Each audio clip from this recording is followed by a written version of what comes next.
വിശ്വാസവും പ്രകൃതിയും തമ്മിലുള്ള മനോഹരമായ ഒരു ബന്ധത്തെക്കുറിച്ചാണ് ഇന്ന് നമ്മൾ സംസാരിക്കുന്നത്. ജനുവരി 15 കർഷകർക്കും മണ്ണിൽ പ്രതീക്ഷയോടെ വിത്ത് വിതയ്ക്കുന്നവർക്കും ഏറ്റവും പ്രിയപ്പെട്ട ദിനമാണ്. മലങ്കര സഭയിലും മാറോനേറ്റ് സഭയിലും ആഘോഷിക്കപ്പെടുന്ന വിത്തുകളെ പ്രതി പരിശുദ്ധ ദൈവമാതാവിന്റെ തിരുനാൾ ഇന്ന് ആഘോഷിക്കുന്നു. സഭാ പാരമ്പര്യത്തിൽ, പ്രത്യേകിച്ച് അന്ത്യോക്യൻ സഭാ പാരമ്പര്യത്തിൽ പരിശുദ്ധ ദൈവമാതാവിന്റെ നാമത്തിലുള്ള 3 പെരുന്നാളുകൾ കാർഷിക വൃത്തിയുമായി ബന്ധപ്പെട്ടിരിക്കുന്നു. ജനുവരി 15 വിത്തുകളെ പ്രതി പരിശുദ്ധ ദൈവമാതാവിന്റെ തിരുനാളും, മെയ് 15 കതിരുകളെ പ്രതി പരിശുദ്ധ ദൈവമാതാവിന്റെ തിരുനാളും, ഓഗസ്റ്റ് 15 മുന്തിരിത്തോപ്പുകളെ പ്രതി പരിശുദ്ധ ദൈവമാതാവിന്റെ തിരുനാളും ആഘോഷിക്കുന്നു. വിത്തുകളെ പ്രതിയും കതിരുകളെ പ്രതിയും പരിശുദ്ധ ദൈവമാതാവിന്റെ തിരുനാൾ ആഘോഷിക്കുന്നതിനോട് ചേർന്ന് നിൽക്കുന്ന മനോഹരമായ ഒരു നാടോടി കഥയുണ്ട്. ഹെരോദ് രാജാവിന്റെ പടയാളികളിൽ നിന്നും രക്ഷപ്പെടാനായി പരിശുദ്ധ മറിയവും യൗസേപ്പ് പിതാവും ഉണ്ണീശോയുമായി ഈജിപ്തിലേക്ക് പലായനം ചെയ്യുന്ന സമയം വഴിമധ്യേ അവർ ഒരു കർഷകൻ തന്റെ പാടത്ത് വിത്തു വിതയ്ക്കുന്നത് കണ്ടു. പടയാളികൾ തങ്ങളെ പിന്തുടരുന്നുണ്ട് എന്ന് മനസ്സിലാക്കിയ പരിശുദ്ധ മറിയം ആ കർഷകനോട് ഒരു അപേക്ഷ നടത്തി. പടയാളികൾ ചോദിച്ചാൽ ഞങ്ങൾ ഈ വഴി കടന്നുപോയ കാര്യം നീ പറയണം, പക്ഷേ അത് നീ വിത്ത് വിതയ്ക്കുന്ന സമയത്തായിരുന്നു എന്ന് മാത്രം പറയുക.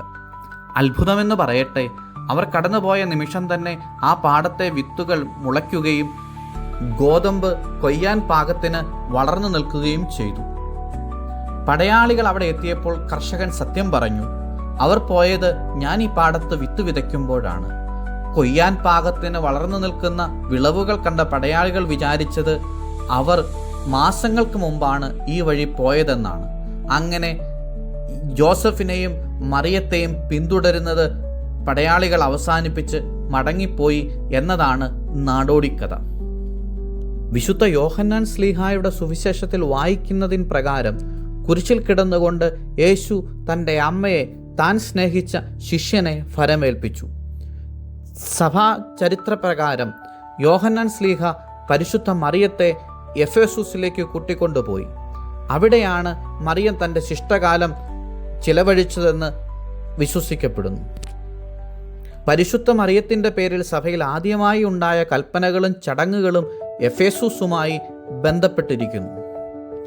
സുറിയാനി സഭാ പാരമ്പര്യത്തിലും ആരാധനക്രമത്തിലും പറയുന്നതനുസരിച്ച് മറിയത്തിൻ്റെ വിയോഗത്തിനു ശേഷം എഫേസുസിലെ സഭയ്ക്ക് 3 പ്രത്യേക പെരുന്നാളുകൾ ആഘോഷിക്കണം എന്ന സന്ദേശം ലഭിക്കുകയുണ്ടായി.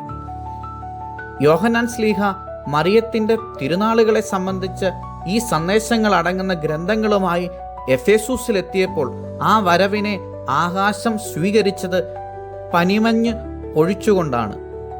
ഈ മഴ വരണ്ട ഭൂമിയെ നനയ്ക്കുകയും വിത്തുകൾ മുളയ്ക്കാൻ പാകമാക്കുകയും ചെയ്തു. പരിശുദ്ധ ദൈവമാതാവിന്റെ തിരുനാൾ എപ്പോൾ ആഘോഷിക്കണമെന്നത് സംബന്ധിച്ച കൃത്യമായ നിർദ്ദേശങ്ങൾ എഫേസുസിലെ പുരാതന ക്രിസ്തീയ സമൂഹത്തിൽ നിന്നാണ് ലോകത്തിന്റെ മറ്റു ഭാഗങ്ങളിലേക്ക് വ്യാപിച്ചത്. ജനുവരി, മെയ്, ഓഗസ്റ്റ് മാസങ്ങളിലെ കാർഷിക ചക്രവുമായി ബന്ധപ്പെടുത്തി ഈ പെരുന്നാളുകൾ നിശ്ചയിച്ചത് എഫേസുസിലെ പാരമ്പര്യത്തെ മുൻനിർത്തിയാണ്. ക്രിസ്തുവർഷം 431 എഫേസുസിൽ വെച്ച് നടന്ന സുപ്രധാനമായ സഭാ കൗൺസിലിലാണ് മറിയത്തെ ദൈവമാതാവ് തെയോത്തോക്കോസ് എന്ന് ഔദ്യോഗികമായി പ്രഖ്യാപിച്ചത് എന്നതും ഇത്തരുണത്തിൽ ശ്രദ്ധേയമാണ്. മധ്യപൂർവേഷ്യയുടെ വടക്കൻ രാജ്യങ്ങളായ ലെബനോൻ, സിറിയ തുടങ്ങിയ പ്രദേശങ്ങളിലെ ക്രൈസ്തവ ആചാരങ്ങളെക്കുറിച്ച് സൈമൺ കുക്കോയോ തൻ്റെ കൃതികളിൽ വിവരിക്കുന്നു. ശിമയോൻ കുക്കോയോ എന്ന ഭക്തനായ കവി തൻ്റെ കുശവചക്രം കറക്കുമ്പോൾ പാടിയ വരികളാണിവ എന്ന് പറയപ്പെടുന്നു. ഇവയുടെ മലയാള പരിഭാഷ ഇന്ന് കേരളത്തിലെ അന്ത്യോക്യൻ സുറിയാനി ആരാധനക്രമം പിന്തുടരുന്ന പല സഭകളിലും ഈ പെരുന്നാൾ ദിവസങ്ങളിൽ ആലപിക്കുന്നുണ്ട്. കതിരുകളെ ഓർത്തിടവത്തിൽ വിത്തിന മകരത്തിൽ മുന്തിരിയെ പ്രതിചിഹ്നത്തിൽ തിരുനാൾ മുന്നേവം വർഷം തോറും ഭാഗ്യവതി സ്മൃതിയായി ഘോഷിക്കണമെന്നെഴുതപ്പെട്ടവയാ കന്യകതൻ ഗ്രന്ഥങ്ങളുമായി യോഹന്നാൻ ഞാൻ ശ്രീഹ വന്നപ്പോഴേ ഫേസൂസിൽ പനിമഴ വർഷിച്ചു. ഹല്ലേലൂയ അവൾ പ്രാർത്ഥന ശരണം. മാറോനൈറ്റ് പാരമ്പര്യത്തിൽ ഈ 3 പെരുന്നാളുകൾക്കും ഒരു ആത്മീയ ഗണിതമുണ്ട്. വിത്തും കതിരും ഗോതമ്പും മുന്തിരി വീഞ്ഞും പ്രതിദാനം ചെയ്യുമ്പോൾ ഈ 3 ഘട്ടങ്ങളിലും വിശുദ്ധ കുർബാനയുടെ ഒരുക്കമായി ഈ കാർഷിക പെരുന്നാളുകളെ കാണുന്നു. ലെബനോനിലെ പർവ്വതനിരകളിൽ വസിക്കുന്ന മാറോനൈറ്റ് വിശ്വാസികൾ ചരിത്രപരമായി കർഷകരായിരുന്നു. അതുകൊണ്ട് തന്നെ അവരുടെ ജീവിതത്തിലെ ഓരോ ഘട്ടവും ദേവാലയവുമായും ബന്ധപ്പെട്ടിരുന്നു. മാറോനൈറ്റ് സഭയിലെ വിശ്വാസികളെ സംബന്ധിച്ചിടത്തോളം മറിയം വെറുമൊരു മധ്യസ്ഥ മാത്രമല്ല, മറിച്ച് തങ്ങളുടെ കൃഷിയിടങ്ങളെ സംരക്ഷിക്കുന്ന കർഷക സ്ത്രീ കൂടിയാണ്. സുറിയാനി സഭാപിതാവായ വിശുദ്ധ അപ്രേം നൽകുന്ന മനോഹരമായ ഒരു ബിംബമുണ്ട്. അദ്ദേഹം മറിയത്തിൻ്റെ ഉദരത്തെ നല്ല മണ്ണായി വിശേഷിപ്പിക്കുന്നു. കർഷകൻ മണ്ണിൽ വിത്ത് വിതയ്ക്കുന്നത് പോലെ ദൈവം മറിയമാകുന്ന മണ്ണിൽ ക്രിസ്തുവാകുന്ന വിത്തിനെ വിതച്ചു.